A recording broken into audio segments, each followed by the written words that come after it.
Bismillahirrahmanirrahim. Assalamualaikum warahmatullahi wabarakatuh. Waalaikumsalam warahmatullahi wabarakatuh. Bismillahirrahmanirrahim. Alhamdulillahi rabbil alamin. Wa bihi nasta'inu ala umuri dunyai waddin. Wassalatu wassalamu ala asrafil anbiya'i wal mursalin wa ala alihi wa ashabihi ajma'in illa yaumiddin, amma ba'd. Puji syukur kehadirat ilahi Rabb Allahu Rabbul Jalil yang telah melimpahkan rahmat dan karunia-Nya kepada kita sekalian, sehingga pada malam hari ini atas izin dan kebesarannya kita dapat menghadiri undangan di kediaman Bapak Ambar dalam rangka walimatul khitan. Semoga apa yang kita lakukan ini menjadi bagian ibadah kita kepada Allah Subhanahu wa taala.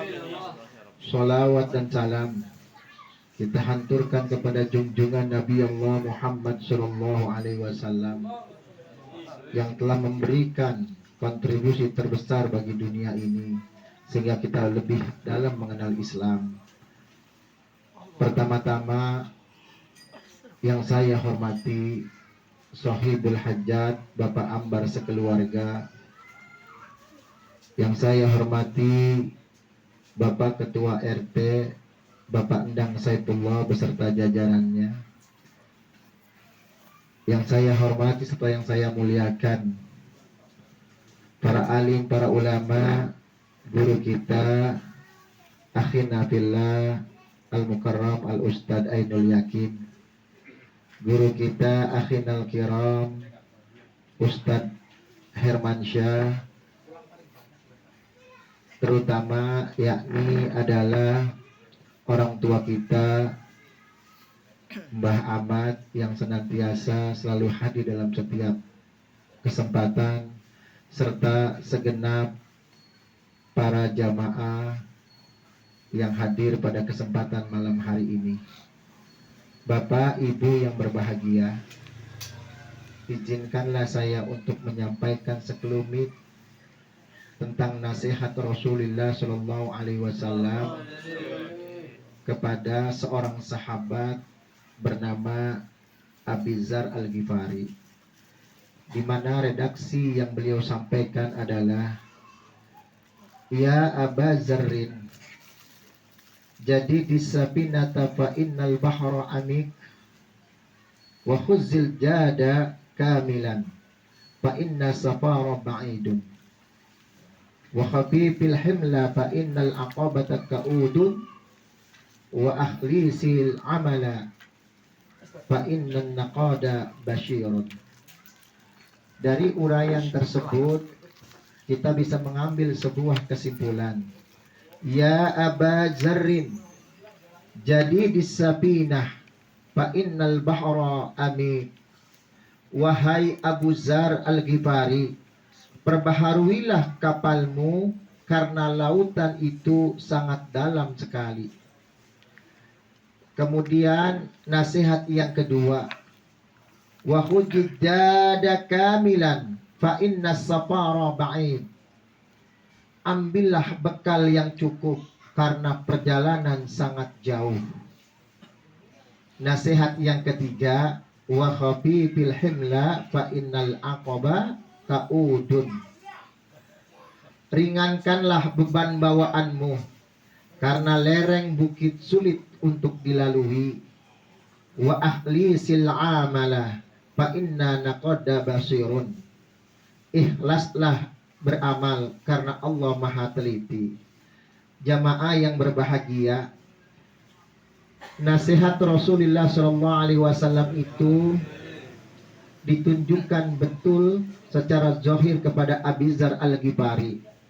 Namun hakikatnya adalah nasihat itu bagi umatnya kita ini untuk bisa mengambil i'tibar atau pelajaran dalam kehidupan kita sehari-hari. Redaksi yang disampaikan oleh baginda Rasulullah SAW penuh dengan kemuliaan, penuh dengan kiasan yang maknanya memberikan mendalam bagi kita semua. Apa makna yang pertama? Ya Aba Zarrin, jadi bisafina fa inal bahra amik. Wahai Abu Jar, perbaharuilah kapalmu karena laut itu sangat dalam sekali. Apa yang dimaksud dengan kapal? Yang dimaksud dengan kapal itu adalah sebuah kendaraan di mana lautan ini adalah dunianya. Maka bagi setiap insan yang beriman, agar mampu memperbaharui niat yang ada di dalam dirinya. Sebab jangan sampai usaha yang kita telah lakukan dari pagi hingga sore hari, atau dari sore hingga malam hari sampai menjelang subuh, semua itu akan sia-sia apabila niat yang terkandung di dalamnya tidak lillahi ta'ala. Bukankah baginda Nabi SAW mengingatkan kepada kita, innamal a'malu binniyat wa innamal likulli man nawa, bahwa segala sesuatu itu tergantung bagaimana niatnya. Hasil akhir dari seorang itu adalah tergantung bagaimana peletakan di awal ketika dia ingin melaksanakan sebuah kegiatan. Maka yang dimaksud dengan perbaharui kapalmu karena kamu akan menaungi lautan yang sangat dalam adalah perbenteng keimanan yang bagus, tancapkan niat yang bagus.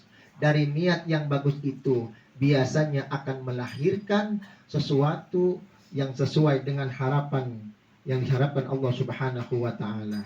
Jamaah yang berbahagia, pada sesungguhnya terkadang kita melihat ada perbuatan-perbuatan yang tampak berbagai perbuatan duniawi berubah menjadi perbuatan ukhrawi karena lantaran niatnya yang bagus. Ada pula kalanya tampak di mata kita perbuatan-perbuatan ukhrawi karena lantaran niatnya yang rusak, sehingga perbuatan itu menjadi perbuatan duniawi.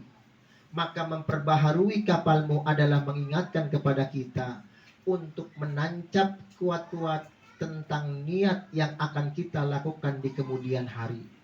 Jangan sampai kita layaknya seperti orang yang dari pagi ia keluar dari rumahnya, kemudian ia kembali ke rumahnya membawa dosa dan kemaksiatan yang dia lakukan di kemudian hari. Maka hendaklah seperti seorang pedagang yang keluar dari rumahnya untuk berjualan, yang kemudian pulang ke rumah untuk mendapatkan keuntungan. Begitulah seyogyanya bagi kita. Ketika kita keluar dari rumah kita, kita berbuat jauh di sana, pulang dalam keadaan mendapatkan pahala dan ridhonya Allah Subhanahu wa taala. Sebab kualitas amalan seseorang itu sangatlah tergantung sejauh mana niat yang terkandung di dalamnya. Bahkan Nabi SAW mengingatkan kepada kita, tatkala di awal-awal Nabi hijrah ke Madinah, beliau kumpulkan para sahabat. Siapa yang hari ini hijrahnya semata-mata karena Allah dan Rasulnya, maka dia akan mendapatkan Allah dan Rasulnya. Lalu siapa yang hari ini hijrahnya semata-mata untuk dunianya, maka sesungguhnya dia juga akan mendapatkan dunianya. Dan siapa saja yang hijrahnya untuk mendapatkan seorang perempuan, dia pun akan mendapatkannya. Maka sering kita mendengar bahwa ada orang yang mengatakan bahwa apabila akhiratnya dikejar, maka dunianya pun akan mengikut. Namun sebaliknya, apabila kemudian akhiratnya ditinggalkan, maka dia hanya mendapatkan dunianya. Atau apabila dunianya dikejar, maka dia tidak akan mendapatkan akhiratnya. Menanamkan niat dalam segala aspek yang akan kita lakukan adalah merupakan awal keberhasilan seseorang dalam mendapatkan hasil itu sendiri.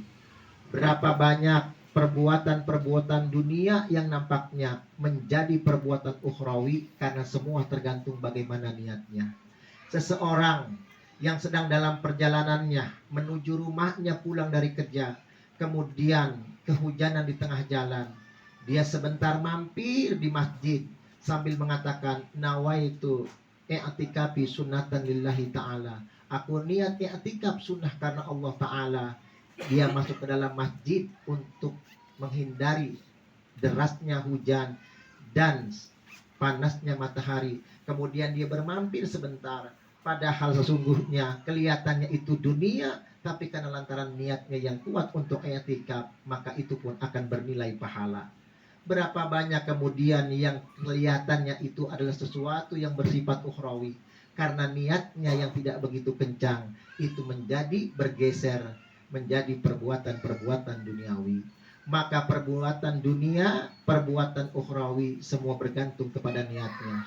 Bukankah Allah Subhanahu wa taala mengingatkan kepada kita bahwa cara pandang seorang muslim itu tidak lain dan tidak bukan adalah beribadah kepada Allah Subhanahu wa taala. Apa kata Allah? Allah Subhanahu wa taala berfirman dalam Quran surat Az-Zariyat ayat 56 bahwa sesungguhnya seorang muslim itu tidak lain dan tidak bukan adalah untuk beribadah kepada Allah Subhanahu wa taala.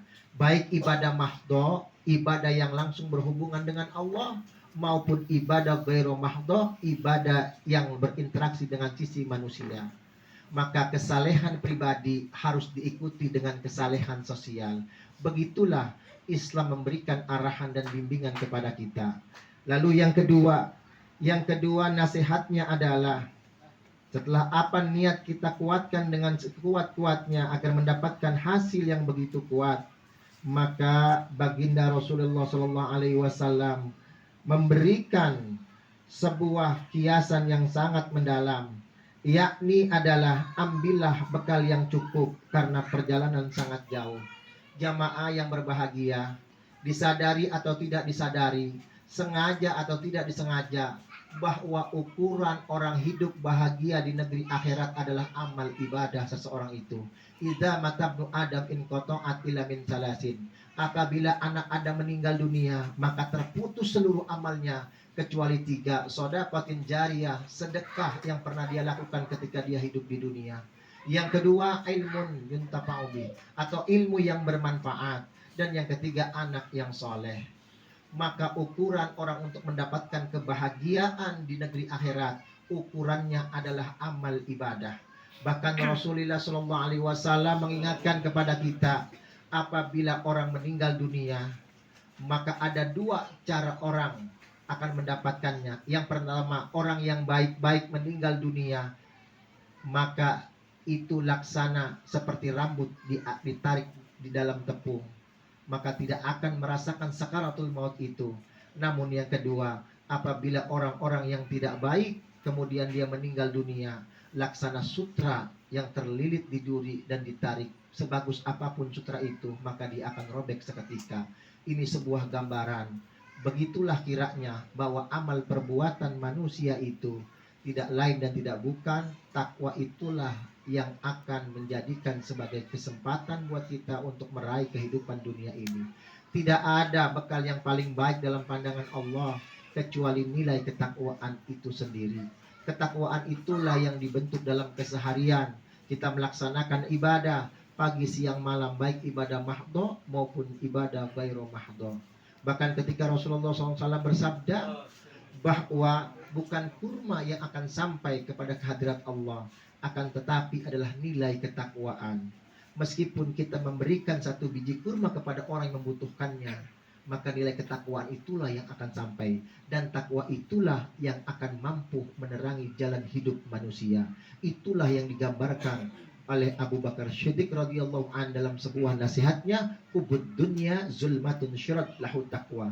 Terlalu cintanya manusia kepada dunia menyebabkan manusia terhalang untuk beribadah kepada Allah. Salah satu jalan untuk meneranginya adalah nilai ketakwaan itu sendiri. Maka bekal yang paling baik adalah bekal ketakwaan, amal perbuatan manusia. Kalau kita mau melihat dalam Quran surat Al-Baqarah ayat 28, di mana Allah gambarkan dengan sejelas-jelasnya, apa kata Allah? Bahwa Allah Subhanahu wa taala telah membentangkan bahwa manusia itu hidup 2 kali dan manusia itu juga mati 2 kali. Kapan kehidupan pertama itu? Kehidupan pertama itu ketika jasad dan ruh itu belum bergabung. Di sana tidak ada tanda-tanda kehidupan. Itulah kematian pertama. Lalu kapan kehidupan pertama itu? tatkala jasad dan ruh itu bergabung, itu terdapat di alam rahim. Sampai kemudian melahirkan ke dunia ini, sampai dia berada dunia, maka itu adalah kehidupan pertama. Lalu kapan kematian kedua itu? Itu pun terjadi di alam dunia ketika jasad dan ruh itu berpisah. Itulah kematian kedua. Dan kapan kehidupan kedua itu? Ketika manusia yauma yub'atsu man fil kubur, ketika manusia dibangkitkan dari alam kubur. Maka kemewahan dunia yang kita rasakan, pangkat jabatan yang kita sandang, semua itu tidak akan berguna dan tidak akan manfaat di hadapan Allah kecuali nilai ketakwaan itu sendiri. Maka hendaknya jadikan pangkat dan jabatan, apapun nikmat yang Allah berikan kepada kita, seyogyanya jadikan sebagai alat untuk mendekatkan diri kepada Allah Subhanahu wa taala, sehingga ia menjadi amal soleh sebagaimana yang Allah gariskan dalam sebuah firman-Nya, ya ayyuhalladzina amanu wa amilus shalihat, bahwa orang-orang yang beriman itu senantiasa dia beramal soleh, dia berbuat kebaikan, kebaikan dunia dan kebaikan akhirat. Itulah yang akan menjadi kendaraan dia untuk meraih kehidupan di negeri, kebahagiaan di negeri akhirat. Jamaah yang berbahagia, lalu nasihat yang ketiga. Nasihat yang ketiga adalah ringankan beban bawaan karena lereng bukit sulit dilalui. Ini memberikan sebuah pesan kepada kita. Ringankan, jauhkan kemaksiatan sekecil apapun yang bisa kita hindarkan. Karena apa? Sesungguhnya itu akan menjadi berat buat ketika kita menghadap di alam akhirat. Karena kemaksiatan yang kita lakukan, dosa yang kita lakukan itu akan membuat gelap perjalanan hidup kita di masa yang akan datang. Maka ketahuilah bahwa sesungguhnya amal perbuatan itulah yang akan masuk ke dalam liang lahat. Apakah dia perbuatan yang baik, apakah dia kemudian perbuatan yang jelek. Maka Rasulullah SAW wa baraka alaih memberikan sebuah penjelasannya. Apa kata beliau? Kata beliau, apabila seseorang meninggal dunia, maka yang dua pulang lagi, yang satu akan masuk ke dalam. Siapa dia? Yang pertama adalah ahluhu, yaitu keluarganya. Yang katanya keluarganya yang sangat dicintainya, apakah istrinya, apakah suaminya, atau anaknya. Ketika salah satu di antara mereka meninggal dunia, mampukah mereka untuk menemani di alam kubur? Jawabannya tidak. Bahkan mereka pulang kembali ke rumahnya. Maka yang mati, matilah. Yang hidup, hiduplah. Lalu yang kedua, apa yang kedua kata Nabi? Yang kedua kata Nabi adalah maluhu, yaitu hartanya. Harta yang begitu banyaknya, rumah yang begitu mewahnya, kendaraan yang begitu mengkilatnya pun tidak bisa dibawa di dalam alam barzah itu sendiri. Maka tinggallah kain kapan yang menyelimutinya. Kemana dia? Dia pulang kembali. Sampai di rumahnya harta itu akan menjadi rebutan di antara anak-anaknya. Jamaah yang berbahagia, ada seorang anak muda, ada seorang wartawan bertanya kepada sang kakek-kakek, "Kek, berapa usia kakek?" "Usia saya itu 7 tahun. Harta kakek berapa?" 7 juta. "Anak kakek berapa?" 1. Kata sang wartawan, "Kakek bohongi saya. Berdasarkan biografi yang saya peroleh, bahwa usia kakek tidak 7 tahun melainkan 70 tahun. Anak kakek tidak 1 melainkan 3. Harta kakek tidak 7 juta melainkan di mana-mana. Lalu kenapa kakek bohongi saya?" Sang kakek memegang pundak sang wartawan muda tadi sambil tersenyum. "Usia saya memang betul 70 tahun. Tapi yang saya rasakan di jalan Allah cuma 7 tahun. 63 tahunnya tenggelam dalam maksiat dan dosa. Itulah yang akan memberatkan dalam pertimbangan Allah Subhanahu wa ta'ala. Maka saya katakan usia saya 7 tahun. Harta saya memang betul di mana-mana. Tapi yang saya rasakan di jalan Allah hanya 7 juta. Selebihnya harta saya akan menjadi rebutan anak dan istri saya." Dia sibuk dengan hartanya, tapi dia tidak memperdulikan dan tidak menghiraukan saya. Anak saya memang tidak 1, melainkan 3.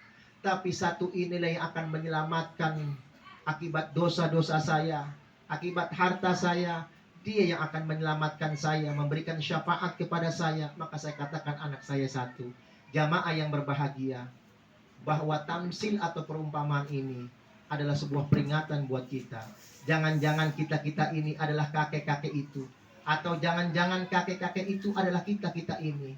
Maka pendeknya, menghindari maksiat adalah ikut meringankan kebahagiaan di negeri akhirat atau nikmatul kubur. Maka oleh karena itu, ringankan beban kalian, wahai Abizar, katanya, agar kamu bisa mendaikinya. Ini sebuah perumpamaan agar kita meninggalkan kemaksiatan yang Allah haramkan kepada kita. Jangan sampai kita kemudian masuk dalam lobangan kemaksiatan kepada Allah Subhanahu wa taala. Kemudian yang terakhir jamaah, karena sudah malam, ahli sil amal fa inna naqada basirun. Amalan-amalan yang ikhlas, maka sesungguhnya Allah Maha meneliti dan Allah Maha mengetahui. Kebaikan sebesar apapun yang disembunyikan oleh seseorang, maka itu akan ada balasan dalam pandangan Allah Subhanahu wa taala. Bahkan Imam Al-Ghazali pernah menyampaikan, halakan nas kulluhum ilal ulama. Celakalah seluruh wahai manusia kecuali orang-orang yang berilmu. Dan celakalah orang-orang yang berilmu kecuali orang-orang yang mengamalkan ilmunya. Dan celakalah orang-orang yang mengamalkan ilmunya kecuali dia dengan ikhlas berhati-hati.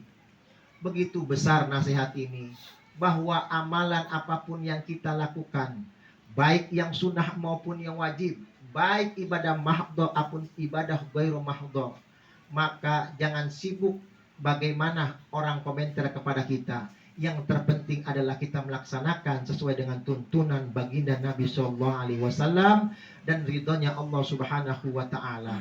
Bahkan ketika Nabi SAW beserta para sahabatnya, beliau bersabda bahwa tidak ada seorang pun yang mampu bisa masuk ke dalam surganya Allah Subhanahu wa taala dan menghindari dari dahsyatnya siksa api neraka.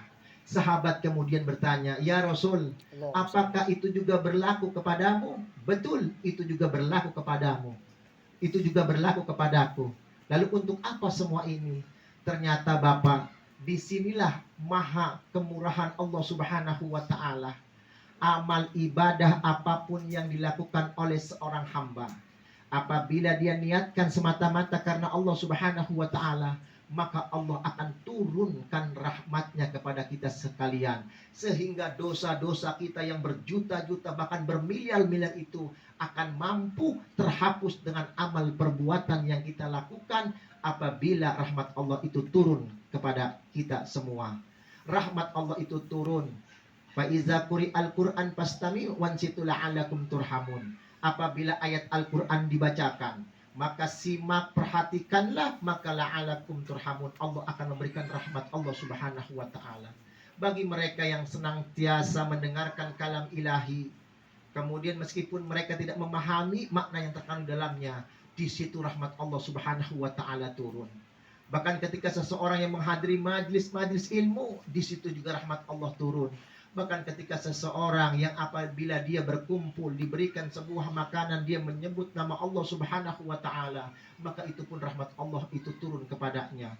Jadi Allah Subhanahu wa taala memberikan kabar gembira kepada kita dari dosa-dosa yang pernah kita lakukan itu seketika akan terhapus dengan turunnya rahmat Allah Subhanahu wa taala.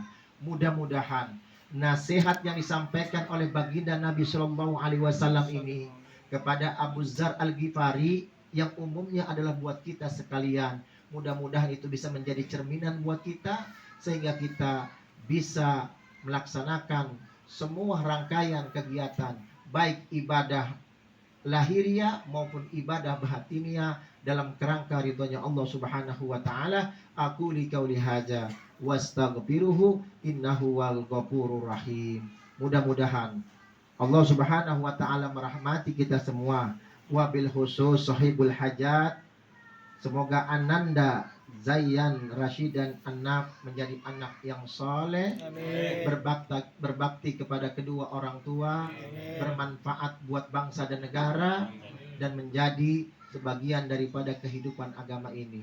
Demikianlah yang dapat saya sampaikan. Kurang lebihnya mohon maaf atas segala hal-hal yang tidak berkenan. Wassalamualaikum warahmatullahi wabarakatuh.